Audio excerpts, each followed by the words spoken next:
അഹമ്മദാബാദിൽ പ്രോട്ടീസ് അഹങ്കാരത്തിന് പൂട്ട്. 30 റൺസിന്റെ തകർപ്പൻ ജയത്തോടെ പരമ്പര തൂക്കി സൂര്യകുമാറും സംഘവും. വെടിക്കെട്ടുകാരൊക്കെ കളം നിറഞ്ഞപ്പോൾ ദക്ഷിണാഫ്രിക്കയ്ക്ക് മുന്നിൽ ഇന്ത്യ ഉയർത്തിയത് റൺമല. പരിക്കേറ്റ വൈസ് ക്യാപ്റ്റൻ ശുഭ്മാൻ ഗില്ലിന് പകരം പരമ്പരയിൽ ആദ്യമായി സഞ്ജു സാംസൺ ക്രീസിലെത്തിയപ്പോൾ തന്നെ കളം പിടിച്ചു ഇന്ത്യ. ഓപ്പണർമാർ കത്തിക്കയറിയതോടെ മിന്നും തുടക്കം. കിട്ടിയ അവസരം കൃത്യമായി ഉപയോഗിച്ചു സഞ്ജു സാംസൺ. 22 പന്തിൽ 37 റൺസ് എടുത്ത സഞ്ജു അന്താരാഷ്ട്ര T20യിൽ 1000 റൺസും കരിയറിൽ 8000 റൺസും പിന്നിട്ടു. 32 റൺസ് എടുത്ത് അഭിഷേകും പിന്നാലെ സഞ്ജുവും സൂര്യകുമാറും പുറത്തായപ്പോൾ ചുമതല ഏറ്റെടുത്ത തിലക് വർമ്മയും ഹാർദിക്കും. തിലക് 42 പന്തിൽ 73ഉം ഹാർദിക് 25 പന്തിൽ 63ഉം റൺസ് എടുത്തു. ഹാർദിക് വെറും 16 പന്തിലാണ് അർദ്ധ സെഞ്ചുറി നേടിയത്.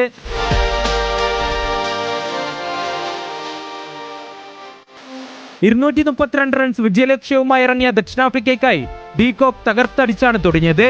35 പന്തിൽ 65 റൺസുമായി ഡീകോക്ക് പുറത്തായതോടെ പ്രോട്ടീസ് ബാറ്റിംഗ് നിര തകർന്നു.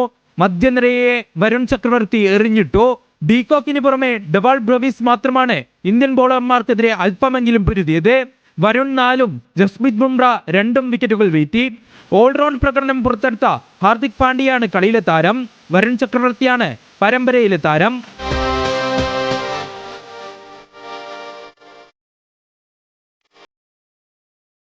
Sports desk news Malayalam.